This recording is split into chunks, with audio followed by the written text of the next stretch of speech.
পৃথিবীতে সবচেয়ে বড় একরাম মা বাবা ভাই বোন আত্মীয় স্বজন পাড়াপড়শি সবাইকে আল্লাহ বলা মানুষকে আল্লাহর দিকে জোড়াই দিব। আমরা বিনা সাথে মানুষকে দাওয়াত দিব, আমরা বিনা সাথে আত্মীয় স্বজনকে দাওয়াত দিব।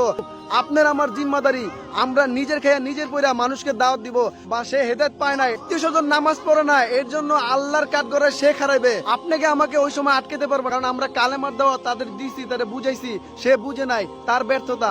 আপনার আমার জিম্মাদারি পৃথিবীতে সমস্ত মানুষকে নামাজের দাওয়াত দিতে পারবা, দিনের দাওয়াত দিতে পারবা, কিন্তু সে যদি নামাজ না পড়ে এর জন্য আল্লাহ তোমাকে কোনোদিন ধরবে না।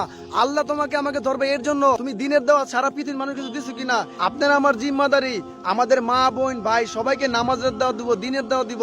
তারা যদি নামাজ না পড়ে এর জন্য আল্লাহ তাআলা আপনাকে আমার ধরবে না, তাকে হেদায়েত দিবে আল্লাহ তাআলা। আপনার আমার জিম্মাদারি তাকে বুঝাইয়া সমঝাইয়া আল্লাহমুখী করা। আল্লাহ আল্লাহ রসুলকে দুনিয়ায় লাঠি চাষ করার জন্য পাঠায় নাই। আপনি আল্লাহর কথা বললে মানুষকে দাওয়াত দেন।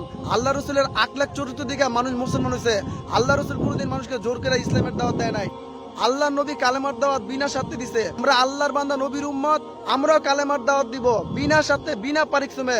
আপনার আমার উপরে বড় এক জিম্মাদারি, আপনার বাবা আপনার মা আপনার ভাই বোন সবার কাছে আল্লাহ আল্লাহ রসুলের কথা বলবেন, জান্নাত জাহান্নামের কথা বলবেন, নামাজের দাওয়াত দিবেন। তারা যদি নামাজ না পড়ে এর জন্য আল্লাহ তাআলা আপনাকে আমাকে ধরবে না।